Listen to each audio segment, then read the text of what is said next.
ఈ జూన్ నెలలో 5వ ఆదివార దినము అదృశ్య రాజ్యాలు 2 ఉన్నాయి. అంటే కంటికి కనబడకోకుండా 2 రాజ్యాలు ఉన్నాయి. ఒకటి దేవుని రాజ్యము, రెండవది సాతాను రాజ్యము. ఈ 2 కూడా ఒకదానికి ఒకటి వ్యతిరేకమైనవి. దేవుడు తన రాజ్యమును పరిశుద్ధమైనదిగా పరిశుద్ధ ప్రజలతో తన యందు విశ్వాసముంచి తనను వెంబడించు వారితో కట్టడానికి ప్రయత్నం చేస్తున్నాడు, కడుతున్నాడు. సాతాను దేవుని రాజ్యమును పడగొట్టడానికి పన్నాగాలు పన్నుతున్నాడు. దేవుని రాజ్యాన్ని పడగొట్టి నాశనము చేసి తన రాజ్యాన్ని కట్టుకోవడానికి ప్రయత్నం చేస్తున్నాడు. అటువంటి తరుణములో విశ్వాసులు చాలా జాగ్రత్తగా ఉండాలి. నిర్లక్ష్య స్వభావము కానీ అశ్రద్ధ కానీ ఉండకూడదు. చాలా జాగ్రత్తగా సునిశ్చితముగా దేవుని యొక్క వాక్యమును పరిశీలన చేయాలి. ఈరోజు ఇరుకు మార్గము దేవుని యొక్క వాక్యానుసారంగా యేసుక్రీస్తు ప్రభువారి యొక్క జీవితములో జరిగినటువంటి ఒక సంఘటన గురించి మనం కొద్ది నిమిషాలు ధ్యానం చేసుకుందాం. ఇరుకు మార్గమున ప్రవేశించడం అంటే మనం ఒకసారి మత్తయి సువార్త 4వ అధ్యాయంలోనికి వెళదాం. మత్తయి సువార్త 4వ అధ్యాయం అనగానే మనకు వెంటనే గుర్తుకొచ్చేటువంటి విషయం ఏంటంటే, యేసుక్రీస్తు ప్రభువారు బ్యాప్టిజం తీసుకున్న తర్వాత 40 దినములు ఉపవాస ప్రార్థన చేయడానికి ఆయన అరణ్యములోనికి వెళ్ళిన సంఘటన మనకు గుర్తుకొస్తుంది. అయితే ఇది సంఘటన ఉపవాస ప్రార్థన అనే కంటే ఉపవాస ప్రార్థన చేశాడు ఆయన 40 రాత్రులు 40 పగళ్ళు. అయితే ఉపవాస ప్రార్థన అనే కంటే ప్రభు అయిన యేసు ఇక్కడ శోధింపబడినటువంటి సంఘటన మనం చూస్తూ ఉన్నాం. శోధన ఎదుర్కొన్న పరిస్థితిని మనం చూస్తూ ఉన్నాం. ప్రస్తుతానికి ఈరోజు వరకైతే ఒక్క శోధన చూద్దాం. మత్తయి సువార్త 4వ అధ్యాయము 1 నుంచి 4వ వచనం వరకు. ఇప్పుడు మనం చదివితే ప్రాముఖ్యమైన శోధనలు 3 ఉన్నాయి. ప్రాముఖ్యమైన శోధనలు 3 ఉన్నాయి. అయితే ఈ 3టికి 3 పేర్లు పెట్టవచ్చు. 3 పేర్లు పెడదాం. ఈ 3టికి 3 పేర్లు పెడదాం. మనలను ఇరుకు మార్గములో ప్రవేశింపకుండా వచ్చేటువంటి శోధనలు ఏమిటి? ఆత్మీయముగా మనం బలపడుకోకుండా చేసేటువంటి శోధనలు ఏమిటి?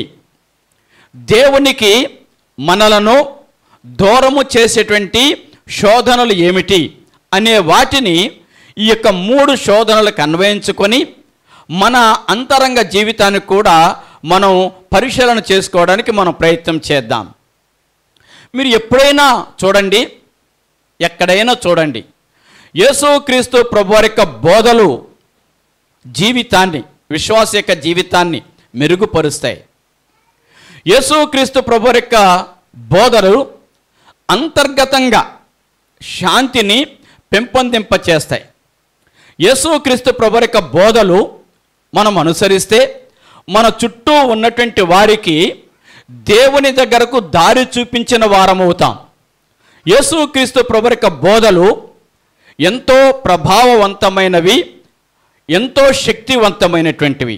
కాబట్టి ఆయన జీవించిన జీవిత విధానము కానీ ఆయన బోధలు కానీ మనం ఎన్నడూ కూడా మరచిపోకూడదు, విడిచిపెట్టకూడదు. యేసుక్రీస్తు ప్రభువారి యొక్క శోధన వచ్చిన శోధనలు మనం 4వ అధ్యాయము 3వ వచనంలో ఒక చిన్న మాట చదవండి.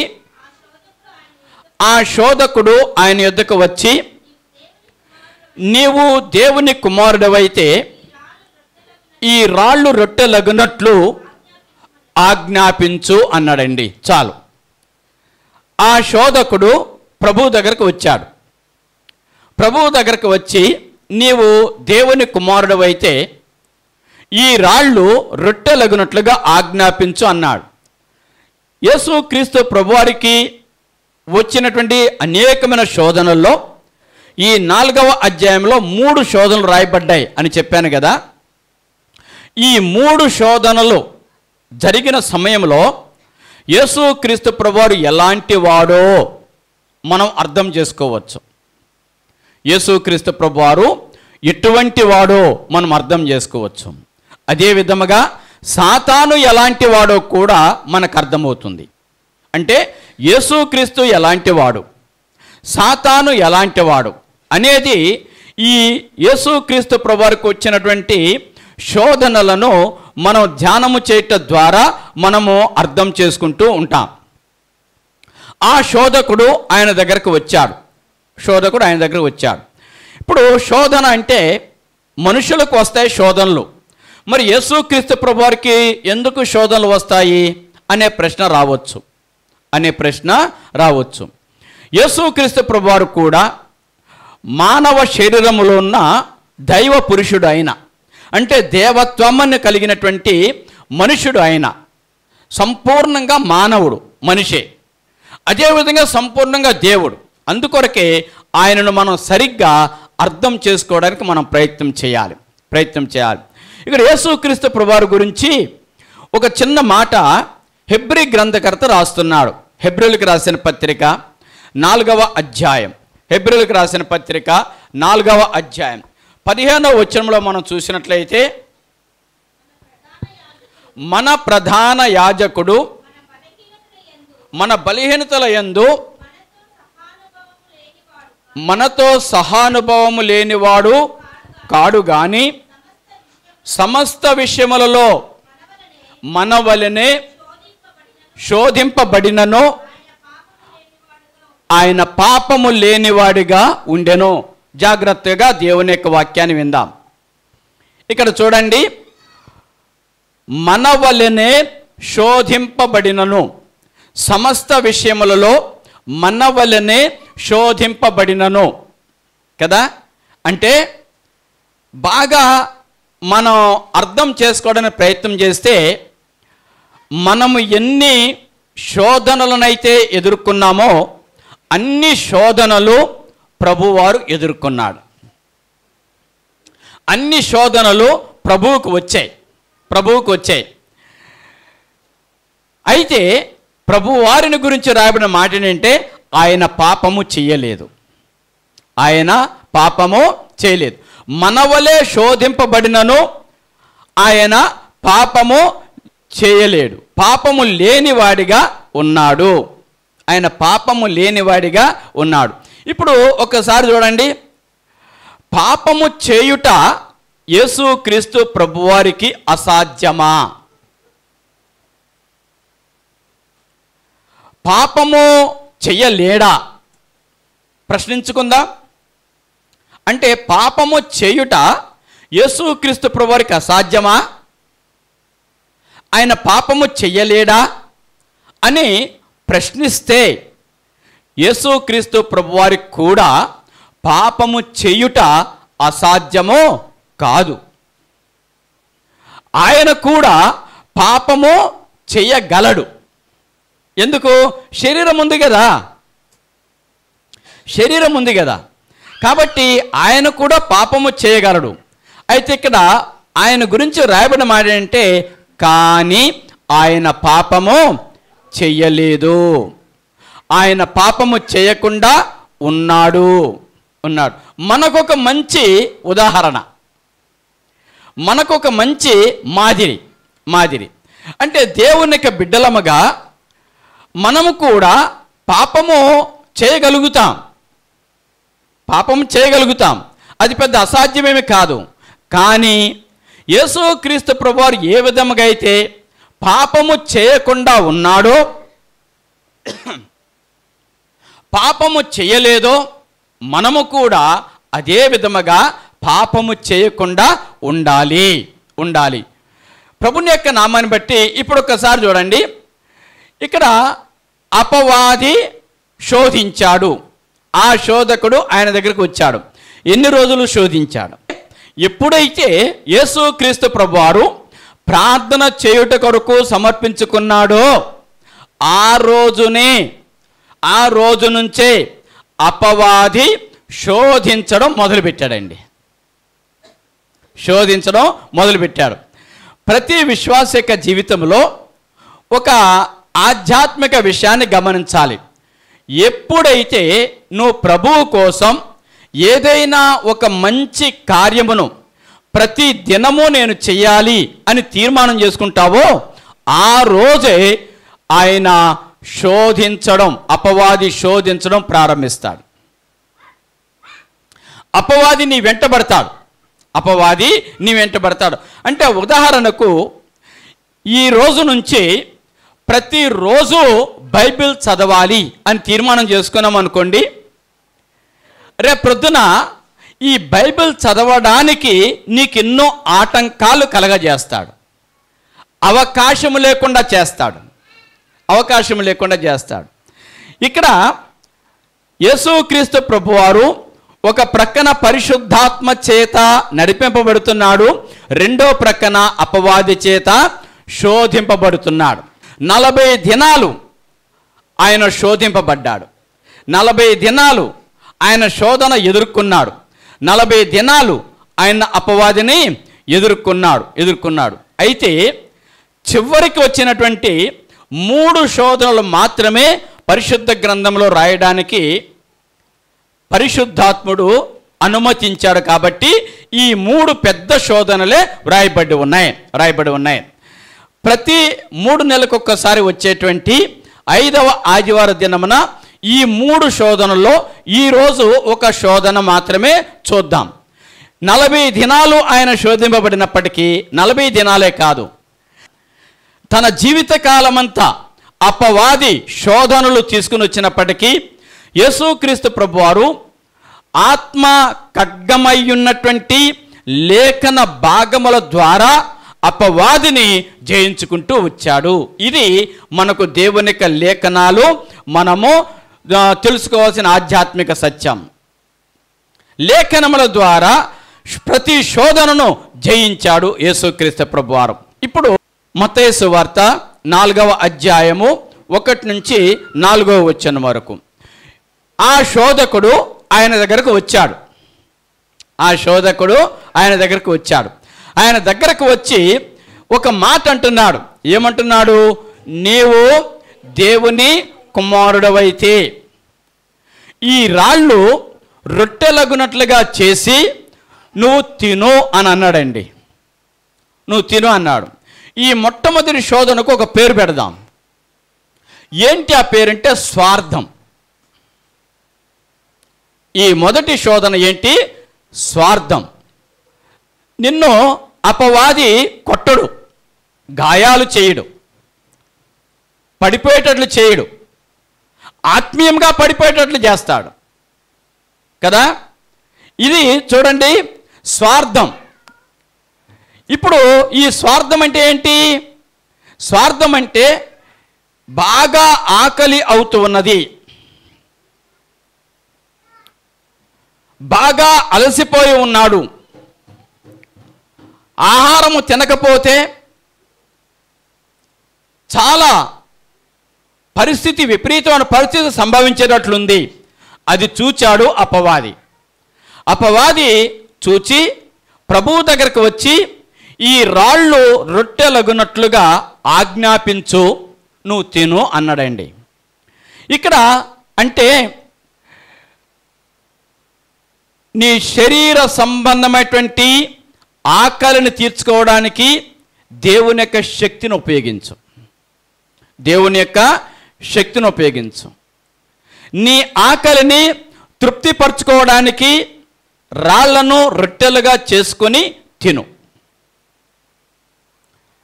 అని యేసుక్రీస్తు ప్రభువారు ఎదుట ఒక ఆఫర్ పెడుతున్నాడు. ఇరుకు మార్గం ఇది. విశాల మార్గం అనుకోండి, రాళ్ళు రొట్టెలగినట్లుగా చేసేటువంటి వాడే. ఎందుకంటే ఏమైనా చేయొచ్చుగా, ఎలాగైనా జీవించవచ్చుగా. కానీ ఇది ఇరుకు మార్గం. ఇది ఇరుకు మార్గం. అన్నీ చేయదగినవి కావు, అన్నీ చేయకూడదు, ఏది పడితే అది చేయకూడదు. ఇప్పుడు మనం చూసినట్లయితే దేవుని కంటే ఎక్కువగా నీలోనికి నువ్వు చూసుకో. నువ్వు చూసుకో. నీ ఆత్మీయమైన జీవితం కంటే శరీర సంబంధమైన జీవితానికి ప్రాముఖ్యతనివ్వు అన్నట్లుగా ఈ అపవాది మాట్లాడుతూ ఉన్నాడు. ఎలా ఉంటాయో చెప్పనా? అపవాది యొక్క మాటలు తియ్యగా ఉంటాయి, కమ్మగా ఉంటాయి, మంచి చేసేవిగా ఉంటాయి, మనకు అనుకూలంగా ఉంటాయి, మనల్ని మెప్పించేవిగా ఉంటాయి, మనల్ని ఒప్పించేవిగా ఉంటాయి. కానీ దాని చాటున ఆధ్యాత్మిక జీవితంలో దేవునికి దూరమయ్యే పరిస్థితి ఉంటుంది. అది గమనించాలి మనం. వాడిలో ఉన్న కుయుక్తిని గమనించాలి మనం. ఈ రాళ్ళు రొట్టెలగినట్లుగా చేసి నువ్వు భుజించు అని అనడములో ఒక విధమైనటువంటి స్వార్థం. నీ కొరకే నువ్వు ఆలోచించి, నువ్వు ప్రజలందరి కోసం వచ్చావుగా, వాళ్ళందరి సంగతి తర్వాత చూద్దాం. ఇప్పుడైతే నీ ఆకలి తీర్చుకో. ప్రభునందు ప్రియమైన దేవునికి బిడ్డలారా, ఇక్కడ యేసుక్రీస్తు ప్రభువారు తన స్వార్థం కోసం ఆలోచన చేసి రాళ్ళు రొట్టెలుగా చేసుకొని తినాలా, లేక దైవ సంబంధమైన కార్యం కోసమే వచ్చాను కాబట్టి నిస్వార్థంగా దానిని ఎదిరించాలా, దానిని తృణీకరించాలా? ఈ రెండు ఆయన ఎదుట ఉన్నాయి. ఒకటి ఇరుకైన మార్గం, అంటే ఎదిరించి దానిని తినకోకుండా ఉండడం అనేది ఇరుకైన మార్గం. లేదు, అపవాది చెప్పినట్లుగా చేసేసి తింటే అది విశాలమైన మార్గం. ఇరుకు మార్గములో ప్రవేశించుడి కదా, ఇరుకు మార్గంలో పోరాడుడి. కొంతమంది దేవుడు తమకిచ్చినటువంటి శక్తిని లోక సంబంధమైన అవసరాలు తీర్చుకోవడానికి వాడుకుంటూ ఉంటారు.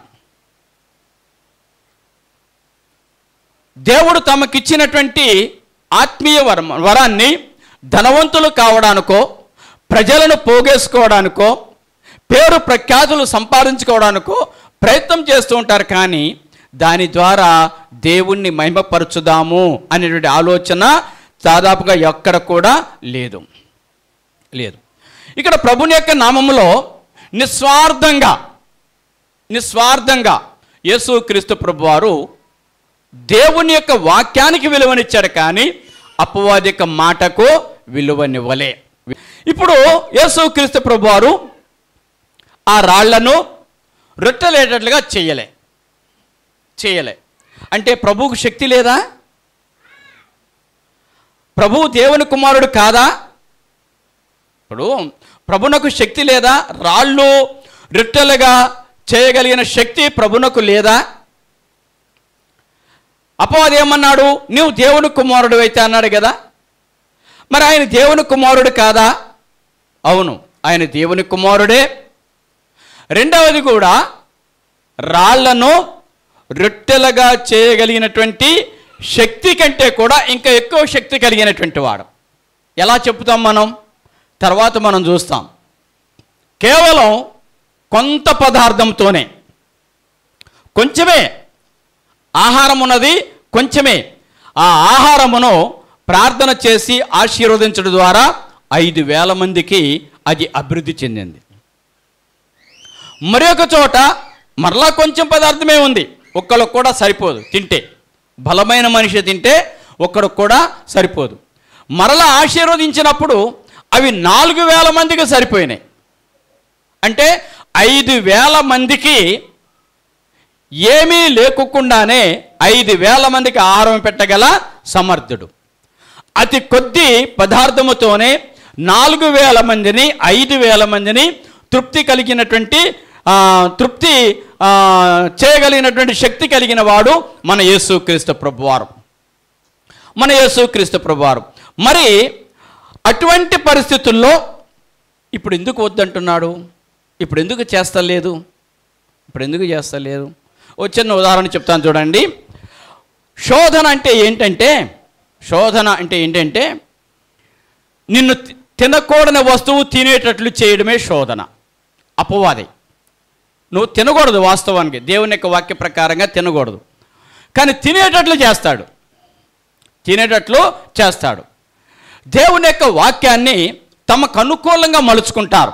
చేయకూడని పనులు చేస్తారు, చేయరాని పనులు చేస్తారు. చేయవలసినవి చేయొచ్చు కదా. ఇప్పుడు చేయరాని పనులు చేసి అందరు గృహిణులు, ఇంట్లో ఉన్న అందరు ఆడవాళ్ళు అట్లా ఉంటారని కదా, వాళ్ళు కూడా వండి తిన్న వాళ్ళు ఉండరు, ఏమైతుందిలే అని చెప్పేసి తర్వాత ఏడ్చుకుంటూ ప్రార్థన చేస్తారు. ఏమని ప్రార్థన చేస్తారు?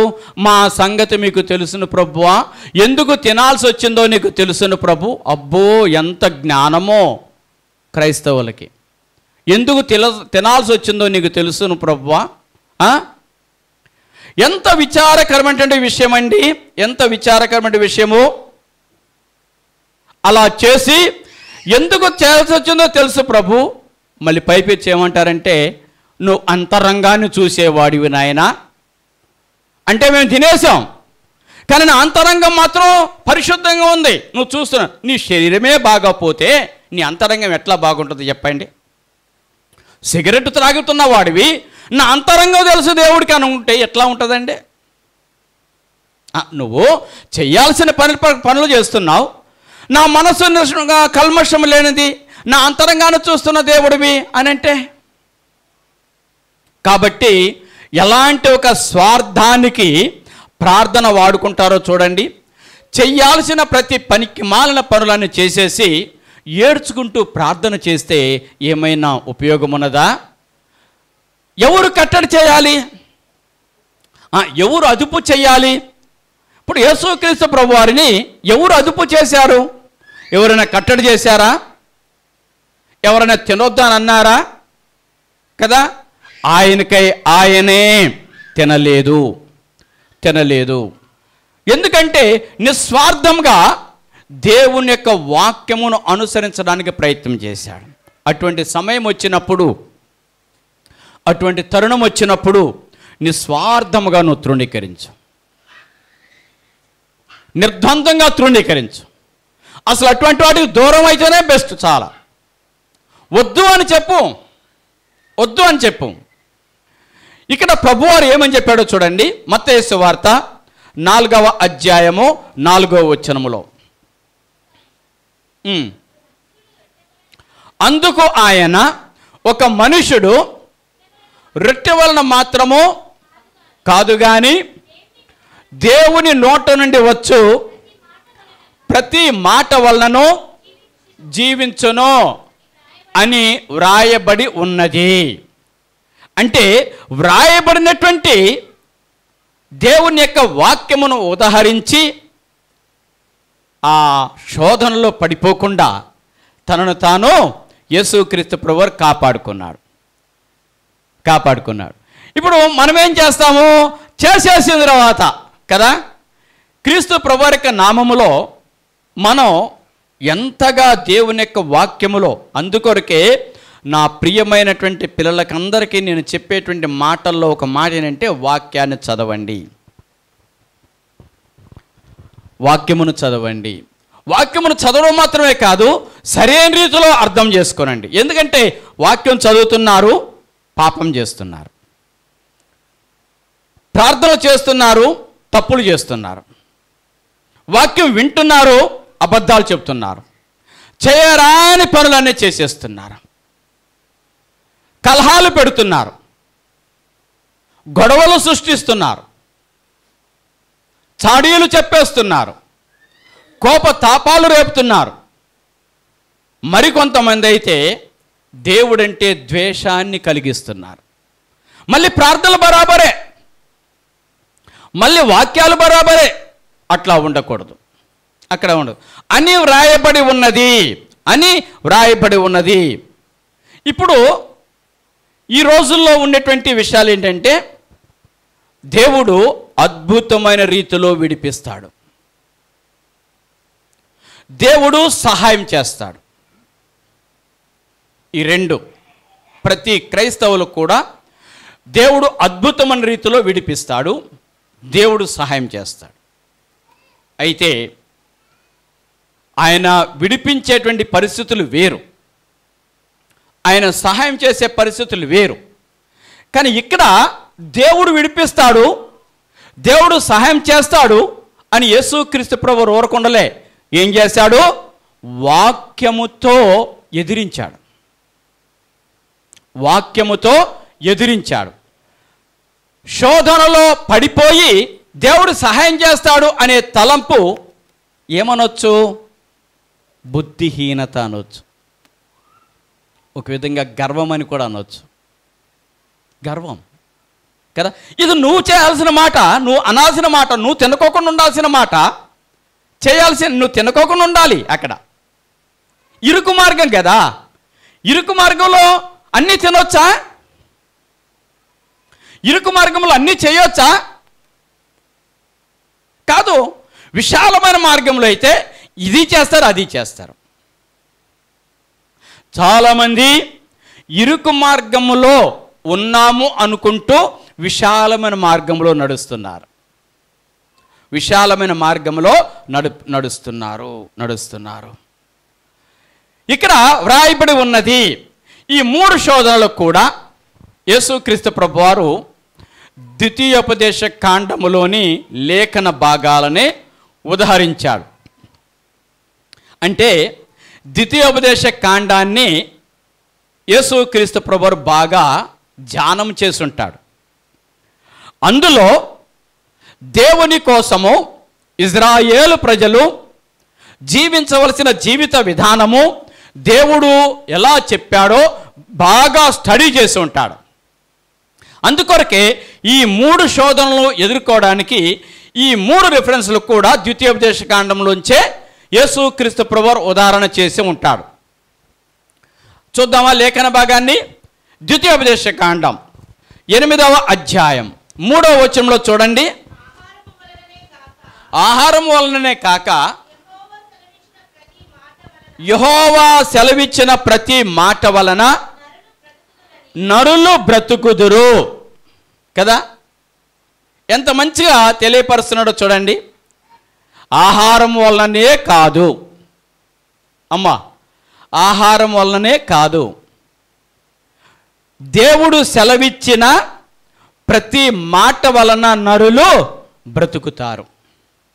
ప్రైజ్ ద లార్డ్, హల్లెలూయా. ఇప్పుడు ఎలా ఉంటుందంటే, అమ్మాయికి వివాహం చెయ్యాలి. అమ్మాయికి వివాహం చేసేటప్పుడు అడిగేటువంటి ప్రశ్న ఏంటంటే, అబ్బాయి ఏం చేస్తాడు, అబ్బాయికి ఉద్యోగం ఉన్నదా అని అంటారు. అవునా కాదా? అబ్బాయికి ఉద్యోగం ఉందా, ఏం ఉద్యోగం చేస్తున్నాడు అంటారు. ఇప్పుడు కొంచెం మనకు అర్థమయ్యేటట్లుగా మనం చూస్తే, అంటే ఉద్యోగం వల్లనే కాదు, ఏ కష్టము చేసినా తన భార్య బిడ్డలను పోషించుకోగల సమర్థుడు అనేటువంటి మాట ఉద్యోగం ఉన్నదా? ఉద్యోగం ఉండి మూర్ఖుడైతే, ఉద్యోగం ఉండి వ్యసనపరుడైతే కదా. కాబట్టి ఉద్యోగాన్నే చూస్తారు చాలామంది. ఒక మంచి లక్షణాలు, ఉద్యోగం లేకపోయినా అతను కష్టపడే తత్వము కలిగిన వాడు, కష్టపడి పోషించుకోగలుగుతాడు అనేటువంటిది ఆలోచన చేయరు. లేదండి ఉద్యోగమే కావాలి కదా. ఇక్కడ కూడా ప్రభువారు అంటున్నాడు, కేవలం ఆహారము తినుట వలనే కాదు, మరి ఎలా బ్రతుకుతాం? దేవుని నోట నుండి వచ్చు ప్రతి మాట వలన నరులు బ్రతుకుతారు. ఒకరోజు పరిశుద్ధ గ్రంథాన్ని, ఈ మాట ఈరోజు విన్నటువంటి మీలో ఎవరైనా ఉదయకాలం లేచిన మొదలుకొని ఏదైనా ప్రత్యేకమైన అవసరాలు ఉంటే తప్ప పరిశుద్ధ గ్రంథాన్ని ముందేసుకొని చదవడం ప్రారంభించండి. ప్రార్థించడం ప్రారంభించండి, ధ్యానం చేయడం ప్రారంభించండి, మరలా చదవడం ప్రారంభించండి, మరలా ధ్యానించండి, మరలా ప్రార్థన చేయండి, మరలా స్తుతులు చెల్లించండి. ఒక రోజంతా కదా,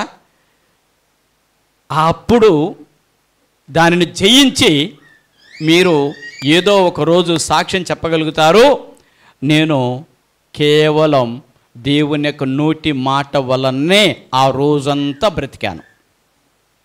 ఆహారం తీసుకోలే, ఆ రోజు భోజనం చేయలే, కేవలం దేవుని యొక్క వాక్యం పైన నేను ఆధారపడి ఆ రోజంతా నేను జీవించా. దేవుడు నాకు మంచి తన పరిశుద్ధమైన కృపను అనుగ్రహించాడు. క్రీస్తు ప్రభువు యొక్క నామాన్ని బట్టి ఇప్పుడు ఎప్పుడైతే శోధకుడు వచ్చి బాగా ఆకలితో ఉన్నావు, బాగా అలసిపోయి ఉన్నావు, రాళ్ళు రొట్టెలగునట్లుగా చేసి నీ ఆకలిని తీర్చుకో అన్నాడో, వెంటనే మనుషుడు రొట్టె వలన మాత్రము కాదు, దేవుని నోట నుండి వచ్చు ప్రతి మాట వలన జీవించును అని ద్వితీయోపదేశ కాండము 8వ అధ్యాయము 3వ వచనములో రాయబడి ఉన్నది కదా. ఎంత మంచి శ్రేష్టమైన విషయమో చూడండి. క్రీస్తు ప్రభువారి యొక్క నామాన్ని బట్టి ఇప్పుడు యేసు క్రీస్తు ప్రభువారు వచ్చిన సాతాను యొక్క ఉద్దేశం ఏంటి? సాతాను యొక్క ఇదేమిటి? తనకు అనుకూలంగానే మాట్లాడుతుందిగా కదా. ఇప్పుడు ఎట్లంటే ఒక విశ్వాసి దగ్గరకు వచ్చి అపవాది ఎలా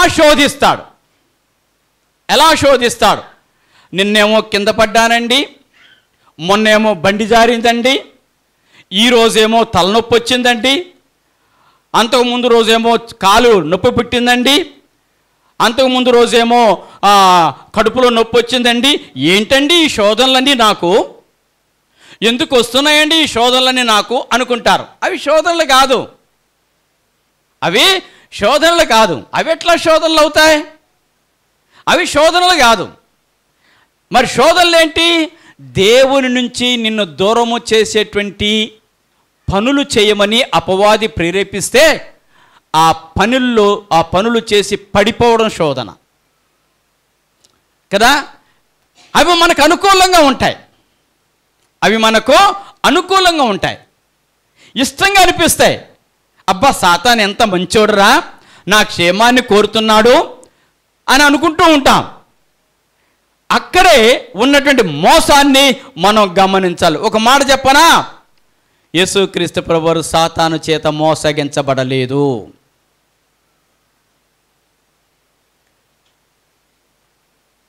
సాతానును జయించాడు. సాతాను శోధించినప్పుడు ఆ శోధనలో పడిపోకుండా, ఆ మోసపు వలలో చిక్కుకోకుండా దానిని జయించాడు. ఒకవేళ యేసుక్రీస్తు ప్రభువారు కానీ రాళ్ళు రొట్టెలగినట్లుగా చేసి తినేస్తే అప్పుడు మోసగించబడ్డాడు అని చెప్పవచ్చు. సాతాను వేసినటువంటి మోసానికి యేసుక్రీస్తు ప్రభువు గురైపోయాడు, అంతే. యేసుక్రీస్తు ప్రభువు లోనైపోయాడు. మన ఎదుట కూడా అపవాది ఎన్నో ట్రిక్కులు ప్రయోగిస్తాడు. ఏదైనా సరే మనలను ఆయనకు దూరం చేయాలి, దేవుని యొక్క వాక్యానికి వ్యతిరేకంగా చేయాలి. యేసు ప్రభువుకు ఆశ చూపించింది అపవాది, యేసుక్రీస్తు ప్రభువుకి ఆశ చూపించింది. ఆశ చూపించి దేవుని యొక్క వాక్యానికి వ్యతిరేకంగా చేయమందండి. ఆశ చూపించి దేవుని యొక్క వాక్యానికి వ్యతిరేకం చేయాలని చూసింది. మన విషయంలో కూడా అంతే, ఒక విశ్వాస యొక్క జీవితంలో కూడా అంతే. ఆశ చూపించి దేవుని యొక్క వాక్యానికి వ్యతిరేకంగా చేయాలని చూస్తుందండి. కొన్నిసార్లు ఇటువంటి శోధన అంటే భయంకరమైన శోధన ఉంటుంది. ఆశ చూపిస్తాడు, ఆశలో పడ్డామో దేవుని యొక్క వాక్యానికి వ్యతిరేకులమైపోతాం. ఇప్పుడు అని వ్రాయబడి ఉన్నది అని యేసుక్రీస్తు ప్రభువు చెప్పడం ద్వారా సాతాను యొక్క కోరిక కంటే దేవుని యొక్క వాక్యపు అధికారమునకే తనను తాను అప్పగించుకున్నాడు యేసుక్రీస్తు ప్రభువారు. 1-2 సార్లు చెప్తున్నా, ఎందుకంటే మీకు అర్థం కావాలని. అర్థమవుతుంది కదా? సాతానుకు ఒక కోరిక ఉంది. ఏంటా కోరిక అనంటే యేసుక్రీస్తు ప్రభువారిని స్వార్థపరుడిగా చేసేయాలంతే. యేసుక్రీస్తు ప్రభువులో అతిశయాన్ని తీసుకొని రావాలంతే.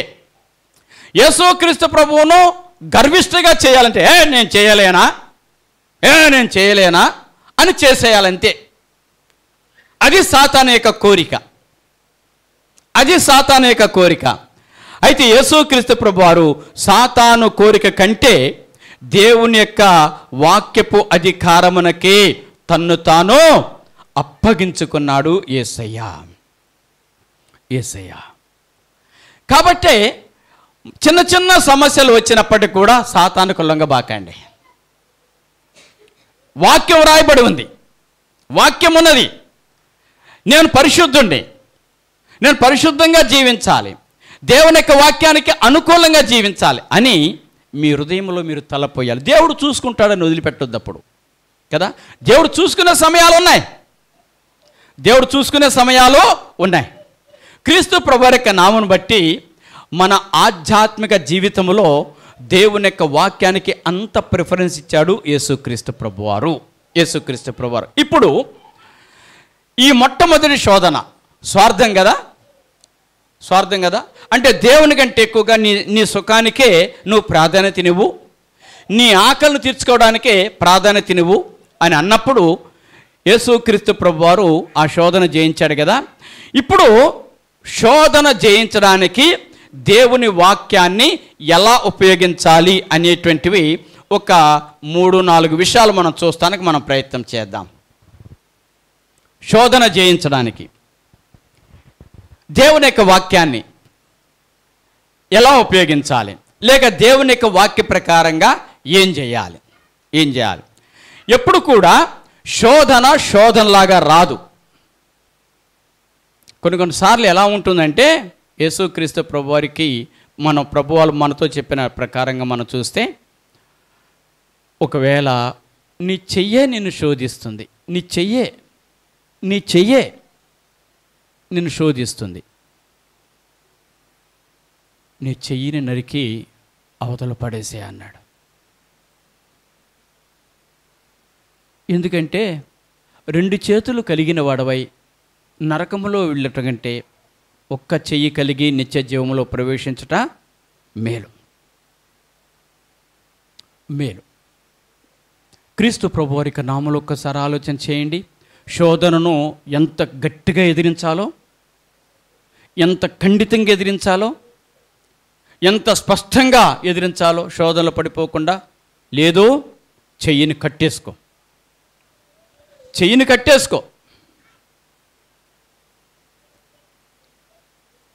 నీ కన్నే నిన్ను అభ్యంతరపరిచింది.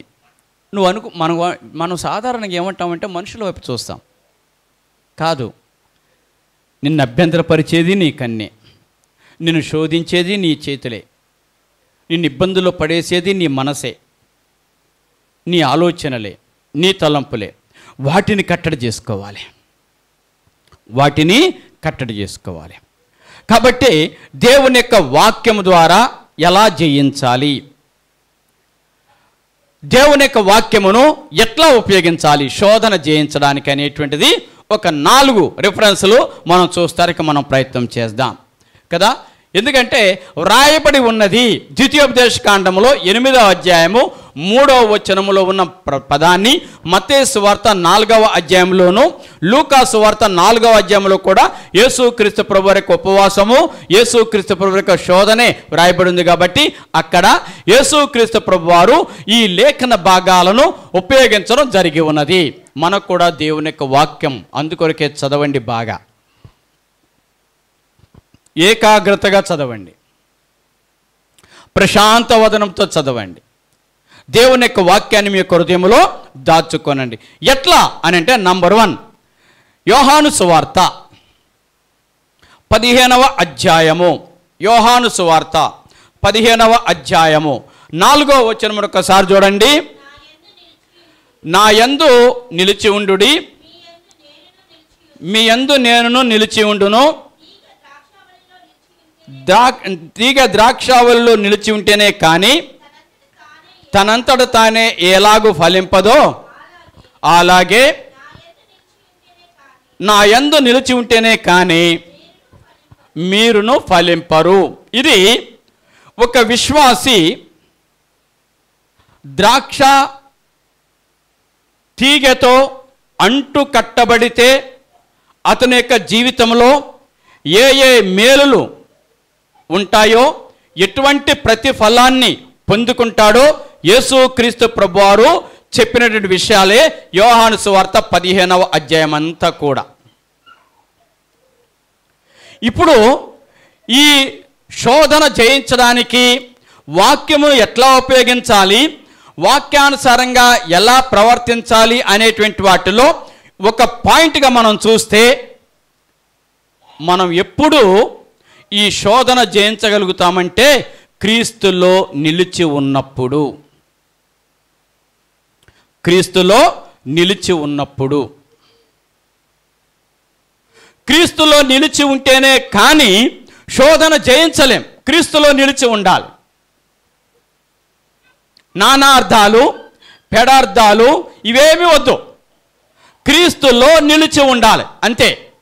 ఇప్పుడు మనం క్రీస్తుకు సంబంధించిన వారమై ఉండగా క్రీస్తులో నిలిచి ఉన్నప్పుడు అపవాది వేసేటువంటి మత్తు బిస్కట్లకు మనం లోబడిపోతామా? సాతాను చూపించేటువంటి తాయిలాలకు మనం లోబడిపోతామా? అపవాది వేసేటువంటి మోసపు ఎత్తు గడలకు మనం పడిపోతామా? పడిపోం. ఎందుకు? క్రీస్తులో నిలిచి ఉన్నాం. అర్థమవుతూనే ఉంటుంది, మనకు అర్థమవుతూనే ఉంటుంది. కాబట్టి మన ఆధ్యాత్మిక జీవితాన్ని దేవునికి మహిమ, దేవునికి ఘనతను కలగ చేయాలండి. ప్రభుని యొక్క నామములో మనం ఎంతవరకు క్రీస్తులో నిలిచి ఉంటున్నాం? నిలిచి ఉన్నామా క్రీస్తులో? సమయం అనక అసమయం అనక క్రీస్తులోనే ఉన్నామా? కష్టాలలో క్రీస్తులోనే ఉన్నామా? శ్రమలలో క్రీస్తులోనే ఉన్నామా? సుఖాలు కలిగినప్పుడు క్రీస్తులోనే ఉన్నామా? పేదరికములో క్రీస్తులోనే ఉన్నామా? ధనం వచ్చేసింది, డబ్బు వచ్చేసింది, డబ్బు వచ్చినప్పుడు కూడా క్రీస్తులోనే ఉన్నామా? కదా, ఎటువంటి పరిస్థితుల్లోనైనా క్రీస్తులో ఉన్నామా? మొట్టమొదటిగా క్రీస్తులో నిలిచి ఉండాలి. నంబర్ 1. 2, యాకోబు పత్రిక 1వ అధ్యాయం. యాకోబు పత్రిక 1వ అధ్యాయం 21వ వచనంలో చూడండి. అందుచేత సమస్త కల్మషమును విర్రవీగుచున్న దుష్టత్వమును మాని లోపల నాటబడి మీ ఆత్మలను రక్షించుటకు శక్తిగల వాక్యమును సాత్వికముతో అంగీకరించుడి. కదా అమ్మా, 1 క్రీస్తుల్లో నిలిచి ఉండండి. 2వది మీ ఆత్మకు, మీ మనస్సుకు దేవుని యొక్క వాక్యము అంటు కట్టబడాలి. దేవుని యొక్క వాక్యము అంటు కట్టబడాలి. వాక్యమునకు కట్టుబడి ఉండాలి. మనం దేవుని యొక్క వాక్యమునకు కట్టుబడి ఉండాలి. మనం ఎంత శ్రేష్టమైన మాట అండి ఇది. శక్తిగల వాక్యమును కదా మీ మనసుల్లో, మీ అంతరంగములో నాటుకోనివ్వండి. దేవుని యొక్క వాక్యమును మన అంతరంగములో నాటుకోనివ్వండి. రేపు ప్రొద్దున ఏదన్నా కష్టం వస్తే క్రైస్తవులుగా నిలబడగలుగుతారా? క్రైస్తవులుగా ఉండగలుగుతారా? ప్రభువునందు ప్రియమైన దేవుని బిడ్డలారా, అందుకొరకే మీ మనసుకును మీ యొక్క ఆత్మకును దేవుని యొక్క వాక్యమును కట్టుకొనండి. మీ మనసు, మీ యొక్క ఆత్మ దేవుని యొక్క వాక్యము చేత కట్టబడాలి, క్రీస్తులో ఉండాలి. 3, కీర్తనల గ్రంథం 1వ కీర్తన 2వ వచనం. యెహోవా ధర్మశాస్త్రమునందు ఆనందించుచు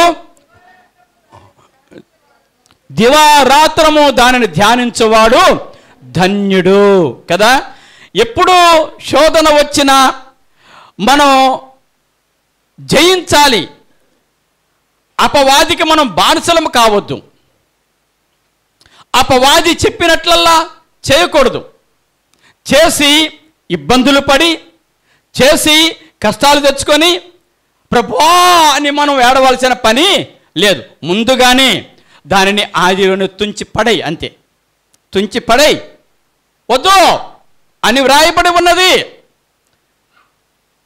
నువ్వు నీ జీవితంలో వచ్చినటువంటి శోధన ఎదుర్కోవాలంటే మూడవ ప్రాముఖ్యమైన విషయము, రాత్రి పగలు దేవుని యొక్క వాక్యాన్ని ధ్యానించు. రాత్రి పగలు దేవుని యొక్క వాక్యాన్ని ధ్యానించు. ఒక మాట చెప్పనా, యేసుక్రీస్తు ప్రభువారు సాతానుతో వాదన పెట్టుకోలే. యేసుక్రీస్తు ప్రభువారు సాతానును పక్కన కూర్చోబెట్టుకొని డిస్కస్ చేయలే.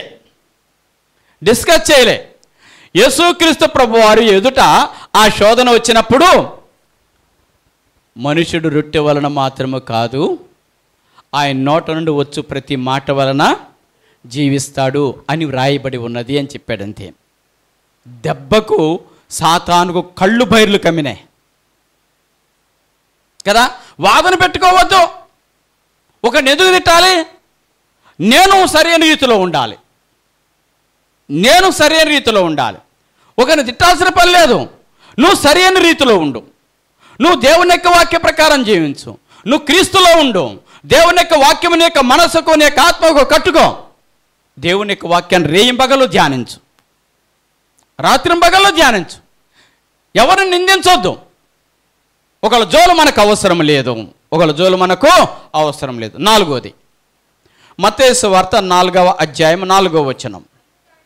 అందుకు ఆయన, మనుషుడు రొట్టె వలన మాత్రము కాదు కానీ దేవుని నోట నుండి వచ్చు ప్రతి మాట వలనను జీవించును. చాలు. 4వ విషయం ఏంటంటే, శోధన వచ్చింది. చాలా జాగ్రత్తగా అందరూ, శోధన వచ్చింది. దేవుని యొక్క వాక్యమును మొట్టమొదటగా దేవుని యొక్క వాక్యమును మొట్టమొదటగా నీకు నీవే వెంటనే చెప్పుకోవాలి.